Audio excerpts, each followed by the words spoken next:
This is what Lancaster County Sheriff's Department found on I-80. Drugs. A lot of drugs.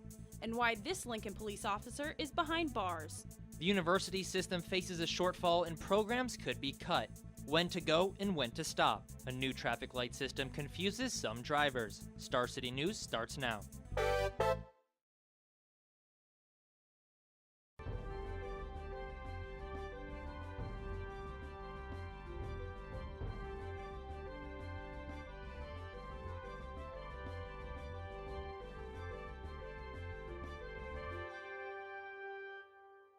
Thanks for joining us. This is Star City News Live at 5. I'm Sarah Firestone. And I'm Lee Marion. The Lancaster County Sheriff's Department makes one of the largest drug busts in its history. Star City's Bree Samani was there this morning when the Sheriff's Department showed us what they found.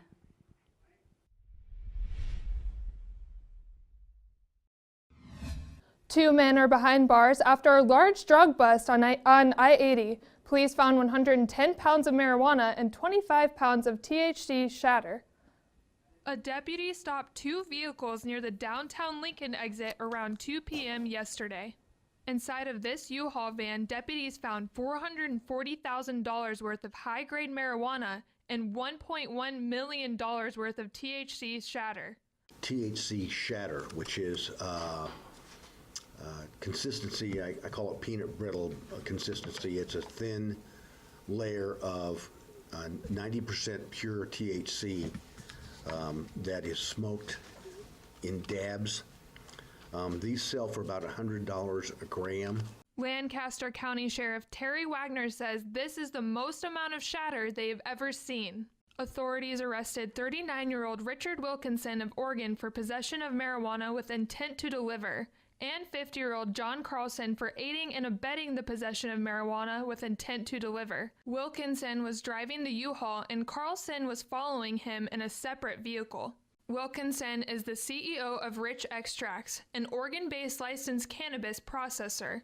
And this gentleman in his business advertises that his shatter is 90% pure THC.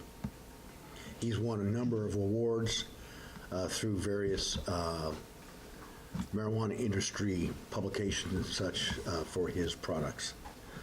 We believe that the gentleman was going to move his business to another state where it's also legal to process marijuana. So it's incumbent upon all of us to know what the laws are in the states that we're in. Sheriff Wagner says it doesn't matter that the drivers were taking the drugs to a state where it's legal. He said, quote, "It's illegal in Nebraska and that's the bottom line," end quote. For Star City News, I'm Bree Samani. Back to you guys at the desk. Thanks, Bree. And we'll get into some more local news now. Demolition at 9th and O Streets got underway today, making way for new housing and a hotel. Take a look at the red box. This is the video of the demolition for the Lincoln's oldest buildings today. The demolition prompted road closures, but the next week, the lanes are expected to reopen.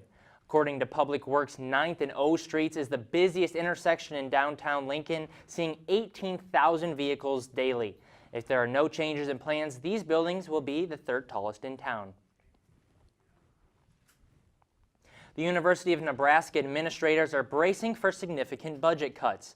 Reports say the university is looking to close a gap of more than $50 million.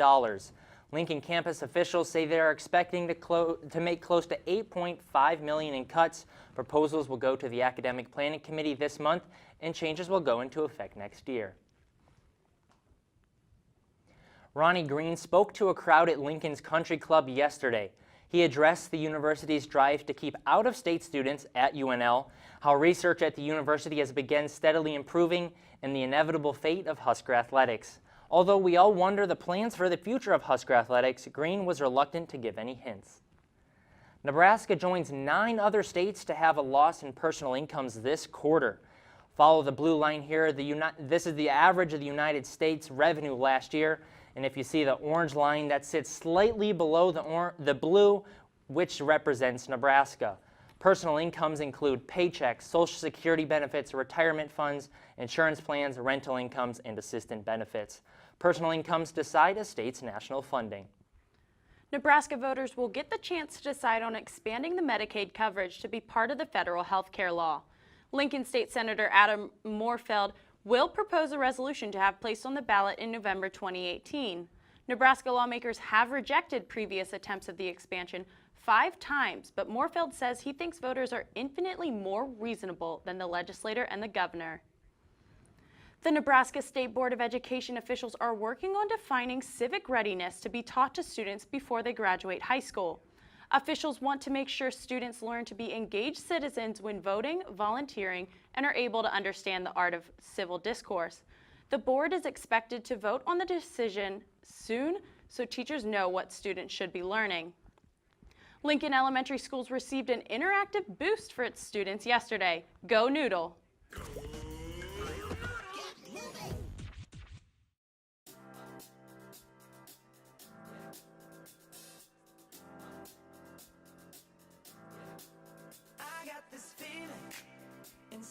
Gets Kids Up and Moving will be in all 76 Lincoln Elementary schools and is sponsored by local companies for the next 3 years. The kids get out of their seats and follow the directions on the screen, which could be stretching, dancing, or getting their groove on. Coming up after the break, how locals are not happy about new traffic lights. And the latest on a local arrest of a Lincoln police officer. You're watching Star City News live at 5.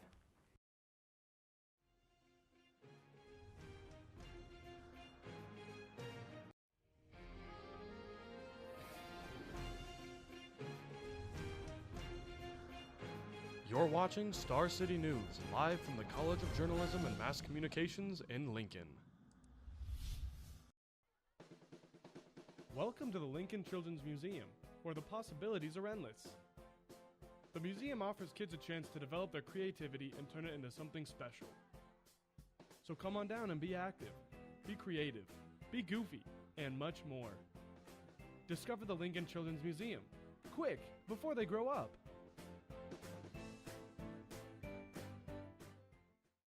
At the University of Nebraska College of Journalism and Mass Communications, you can start here and go anywhere. Our programs are designed for doers, life seekers. You'll get hands-on experience from day one in front of or behind a camera with a major in broadcasting. Or maybe you'd like a career in radio, calling sporting events for KRNU, or design a major advertising campaign. To begin your future, go to journalism.unl.edu. You're watching Star City News, live from the College of Journalism and Mass Communications in Lincoln. Welcome back. A battle for a vehicle between 2 Lincoln women took place in South Lincoln intersection today. The incident left blood on the pavement. Star City's Emmanuel Sanchez Mora is live in the newsroom with more.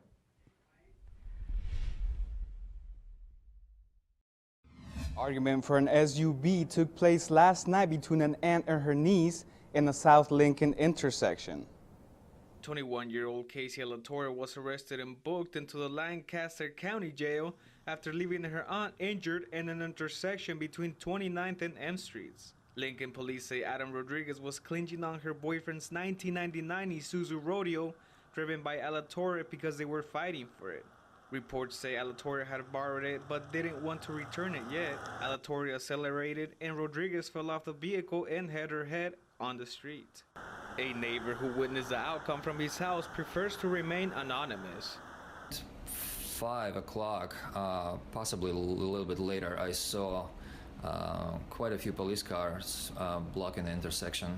There was also a fire truck, and there was a lot of pieces of some kind of what would seem to be like a medical waste or some personal belongings of some kind, so that was just right in the middle of the road in front of my front door. Rodriguez is currently in West Bryan Hospital, but according to police, doctors say she won't survive her injuries. Authorities say Alatorre was arrested for reckless driving, so I went to talk to University of Nebraska police for a better definition of what this means. So reckless driving is an offense that captures all of those behaviors that might put pedestrians and other motorists at risk. That would include riding on a vehicle or driving inattentively or driving with willful disregard for the safety of others. At the Lancaster County Court waiting for a sentence. Reporting live from the newsroom, I'm Emmanuel Sanchez Mora. Thanks so much, Manny. Some Lincoln residents have also voiced their concerns about the new flashing yellow lights. Many of the city intersections saw the addition of these new indicators after much of the construction this fall. However, a national study showed left turning accidents have gone down by 25%. A new commercial business opening at the square of 48th Street could happen. The 20,000 square foot complex opened up its apartments in September, but the first floor space still has room for 10 businesses. Greenleaf Properties president Donald Linscott says it will help revitalize North 48th. A Hastings police officer could face up to 3 offenses in domestic assault after being accused by his wife of slapping, kicking, and shoving her while off duty. Officer Cody Bland's wife told police that Bland kicked, shoved, and tackled her in their home in late October. She called Bland's relatives, and it was reported that when Bland's mother arrived, he slapped and kicked her. Bland is suspended with pay, and his arraignment is scheduled for Monday in Adams County Court. A Lincoln police officer is behind bars tonight on suspicion of first-degree sexual assault. Star City's Jack Housengate is live with the details. A member of Lincoln Police Department for over 27 years, Gregory S. Cody was arraigned this afternoon on charges of first-degree sexual assault. The Nebraska State Patrol arrested former Lincoln police officer Gregory S. Cody yesterday for allegedly sexually controlling a woman. The 9-page affidavit filed in Lancaster County Court yesterday details the victim's year-long encounters with the former officer. The victim says Cody stopped her from going into emergency protective custody and inappropriately used his authority as an officer on more than 60 occasions. The victim also described an incident this October where she accused Cody of choking her and added that she was afraid he would harm or kill her if she reported the behavior. Lincoln Police Chief Jeff Blymeister issued a statement on Cody's arrest. The actions of these individuals do not define the men and women of our agency. The criminal justice system depends on due process, but be assured those found responsible for misconduct will be held accountable. Cody is still in jail tonight with a bail set at $150,000. He is due in court next on December 7th, and if the 54-year-old is convicted of the crime, he could face up to 50 years in prison. Reporting live in the newsroom, I'm Jack Housengate. Thanks for the update, Jack. And after the break, how your next ride home from the bars could really take you on a flight. You're watching Star City News live at 5.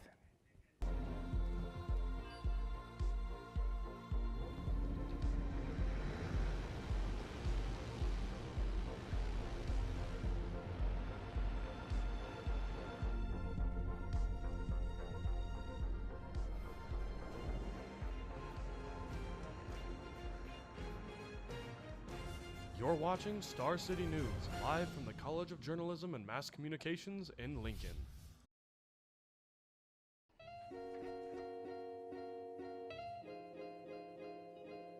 Out with the old, in with the new.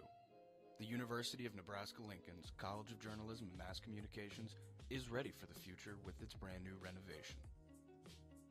This renovation was completed with you in mind, so you can create, so you can innovate. Change how you view the world, how you capture the world. Start here. Go anywhere. You're watching Star City News, live from the College of Journalism and Mass Communications in Lincoln. Welcome back. The weather really hasn't warmed up much today, has it, Sarah? No, it hasn't, and I am definitely not ready for those winter conditions. Let's take it up to Brian Peterson for the local weather updates.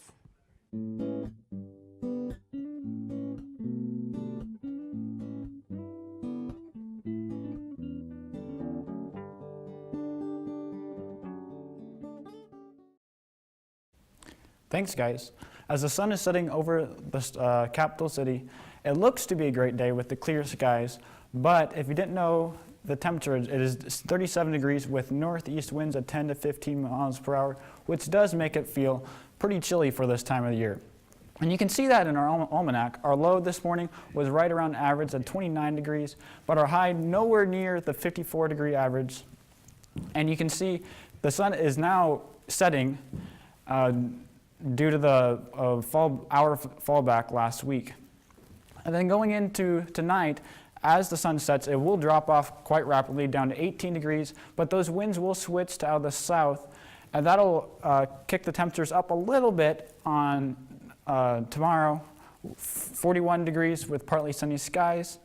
And then going up to the Twin Cities for game day, looks pretty chilly at 6 a.m., 26 degrees, but as the Huskers take on the Golden Gophers at 11 o'clock, it warms up to around 37 degrees for kickoff, and by 3 p.m. when the game is about to wrap up, 41 degrees. And then as the sun starts to set, the temperatures will cool down into the mid-30s. And then coming back to Lincoln for 7-day, it actually looks like a good day on Saturday to stay indoors to watch the game. 51 degrees with scattered showers throughout the day, and those showers will prevail into Sunday morning and then clear off into Sunday afternoon, leaving us at 49 degrees. Monday, it clears off with south winds at mid 5 to 10 miles per hour. Will warm us up to 55 degrees, and then Tuesday, we actually have a chance for thunderstorms. We haven't actually seen that in a while. And then going into Wednesday and Thursday, it clears off, leaving us pretty seasonable in the mid-50s. That's all for weather. Back to you guys at the desk. Thanks, Brian. Yeah, it's been pretty cool. Hopefully it's going to warm up for game day on Saturday. Well, a parade in November has stirred up a controversy over the past few months. Veterans Day is Saturday and no march is scheduled here in Lincoln.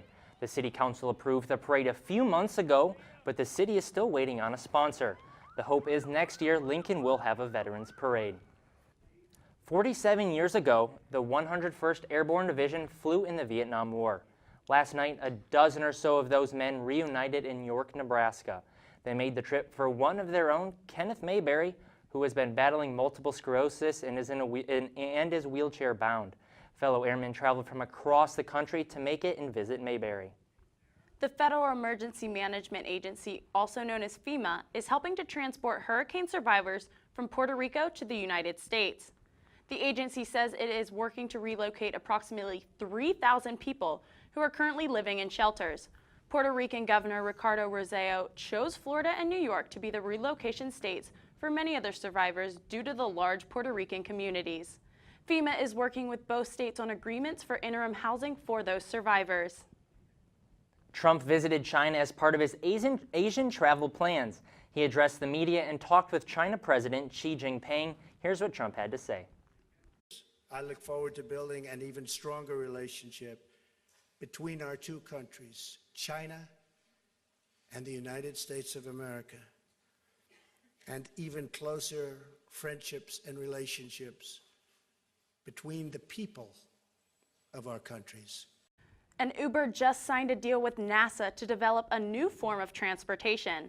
The company published details last year about this flying car project that will elevate Uber's car service. Uber wants to make vertical takeoff and landing vehicles that will allow these flying cars to fly at a low altitude. The NASA deal is the latest in a series of partnerships to make Uber Air a reality. After the break, 3 college athletes are in trouble with the authorities in Asia. Yeah, and some other news with sports in the NFL. You're watching Star City News live at 5. Sets up, throws, back door, intercepted by Vontae Davis. Comes outside, high, picked off. Vontae Davis is... And that's Romo down the sideline, and it is picked off. And that's Davis. Who will look on the sideline here. Intercepted! A second pickoff for Vontae You're watching Davis. Star City News, live from the College of Journalism and Mass Communications in Lincoln. In 2012, the national percentage of adults reporting that they drank too much alcohol before driving was 1.9%. In that same year, Nebraska adults reported 3.4%, nearly twice as much as the national average. People know they shouldn't drive, yet they still do. People go out and plan on coming back home. But as we all know, everything doesn't always go as planned. Inform those around you about the risks of drunk driving. You're watching Star City News, live from the College of Journalism and Mass Communications in Lincoln.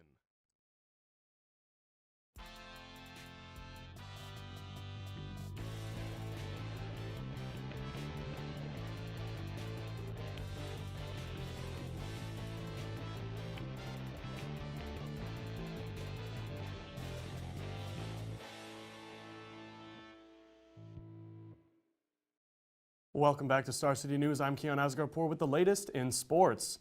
0 points, 0 rebounds, but 1 steal for 3 UCLA basketball players.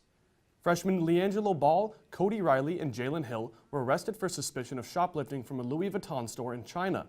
Reports from law experts state that the 3 are unlikely to face severe punishment, although slim possibility remains that the players could be imprisoned for 3 to 10 years. Over to the NBA, Russell Westbrook, Paul George, and coach Billy Donovan were each fined $15,000 for their comments on the officiating after Sunday's game. Carmelo Anthony was controversially ejected in the third after this play. Exactly how the foul was made, because it looked like Nurk goes straight up, and unless they're calling Nurk with the right hand that's kind of underneath Carmelo's arm, I'm not sure where the foul is on this one. Look at the elbow, though, of Anthony. He hit it and put it right into Nurkic's mug. Donovan said, quote, "I've never seen in the history of the game a guy get an and-one play and then get ejected from the game," end quote. Westbrook referred to the referee's calls as bull bleep, and George chimed in and had this to say. I thought it was crazy.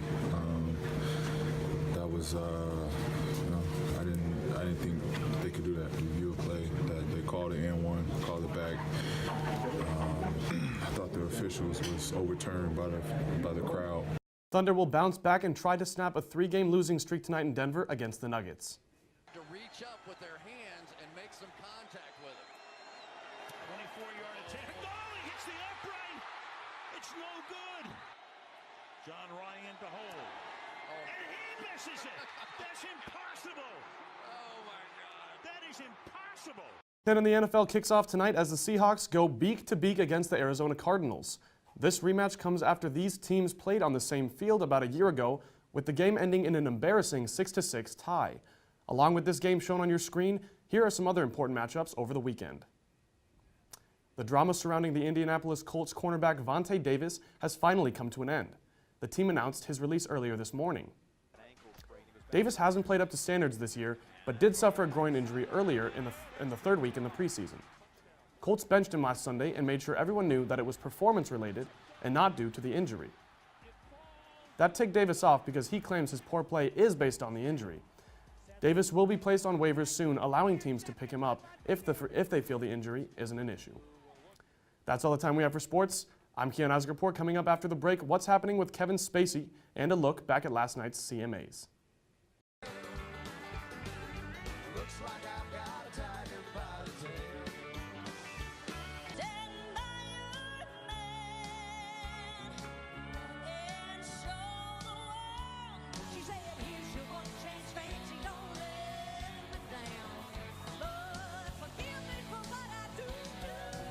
You're watching Star City News, live from the College of Journalism and Mass Communications in Lincoln.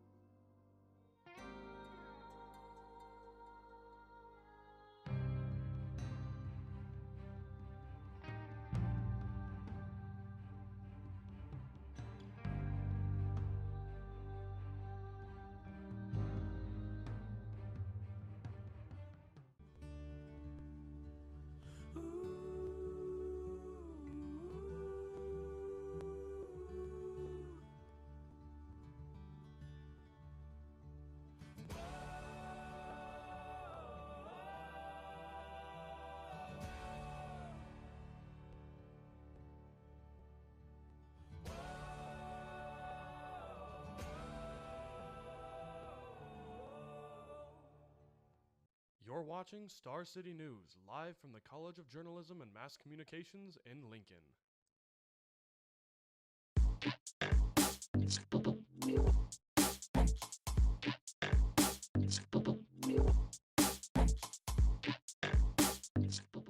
My name is Emma Olson, and I have your need to know in the entertainment world today. Actor Kevin Spacey will no longer appear in the upcoming movie All the Money in the World. After numerous sexual harassment and assault allegations, filmmakers decided to completely edit Spacey out. Christopher Plummer will take over Spacey's role. Despite the last-minute changes, the movie is still set for release on December 22nd. Because of the sexual harassment and assault scandals, red carpet attendance is dropping. A publicist told Page Six that celebrities are going inside doors just to avoid the press. The publicist said they have never seen anything like this before. Before the awards show, the Country Music Association banned certain questions but then reversed their decision. Speaking of the 51st CMA Awards, they aired last night, hosted by Brad Paisley and Carrie Underwood for the 10th year in a row. The awards paid tribute to the victims from the Las Vegas tragedy as well as country legends that died this year. Some of the biggest winners of the show were Garth Brooks, who took home Entertainer of the Year. Keith Urban won Single of the Year for Blue Ain't Your Color. Female Vocalist of the Year went to Miranda Lambert, and Chris Stapleton won Male Vocalist of the Year. Keith Urban performed his new song, Female, at the CMAs last night. The song is a ballad in response to the flood of sexual assault and harassment allegations that started with Harvey Weinstein. When somebody laughs and implies that she asked for it just because she was wearing a skirt. Oh, is that how that works? Urban received a divided response, with some applauding the song and calling it a game changer, while others say the song is atrocious and he is mansplaining. Urban wasn't the only CMA controversy. Garth Brooks is in hot water today after admitting to a CMA lip sync. And when you start to fall, you hold on to your pride. Start building up your walls and never let her get inside. You push her away, cause that's all you know how to do. And then she'll leave, and you won't beg her not to go. Ask me how I know. Rumors surfaced that Brooks faked the performance of Ask Me How I Know, but said he wanted to represent country music the best he could. Brooks says he's in the middle of 12 shows in 10 days, and his voice just isn't there anymore. Those are your hottest stories in entertainment news. My name is Emma Olson. Lee and Sarah, how do you feel about Keith Urban's new song? Yeah, thanks, Emma. I think I actually heard the song Female on the radio the other day. I didn't hear it until today, and I'm pretty big fan of it. I'm pretty sure that CMAs sparked up some other Twitter news. So let's go to our reporter, our social media reporter, Karina Hernandez.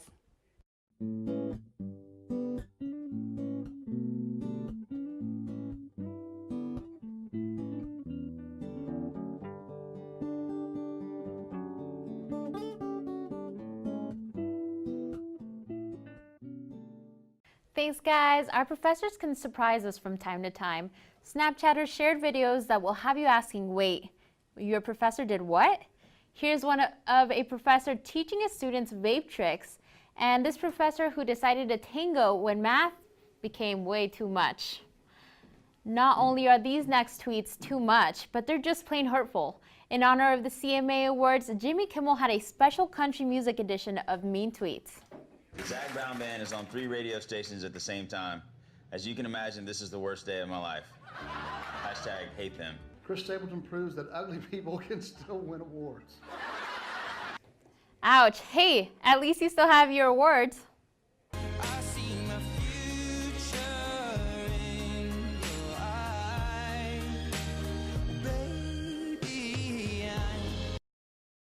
That was Ed Sheeran's new music video for his song Perfect, already trending as #2 on YouTube. The title says it all, featuring our favorite things, pizza, kittens, and a perfect love story. Fans took to Twitter saying relationship goals, and this fan who suddenly got dust in their eye. Yeah, me too. That's why I was tearing up anyway. Now on to some of Twitter's popular trends of the day. The hashtag #MakeMeAngry in 5 words has Twitter users a little more heated than usual. One person tweeted, "Disney is just for kids." What? And I can just hear Ross saying the phrase, "Fans know all too well, we were on a break." Twitter users are keeping it real with the hashtag honest social media slogans. One said Facebook should be find out who's pregnant or engaged today. And another who covered them all with Instagram as look at what I had for dinner, and Snapchat, look at me with bunny ears. That's all for social media. Again, I'm Karina Hernandez. Lee, Sarah, what makes you angry in 5 words? I hate when I go somewhere and they say, we are out of ice cream or we don't have donuts. Yeah, those are pretty good. Well, now we're joined by Brian. Brian, what's the weather going to be like for the weekend come the football game? It looks pretty chilly in the morning, but it's supposed to warm up to around 37 degrees for kickoff time. So not too bad, but it could be a lot better. I hope they keep those cold temperatures up in Minnesota and don't bring them down here. But that's all the time we have. That's all the time we have for the evening. I'm Sarah Firestone. And I'm Lee Marion. We'll see you next week.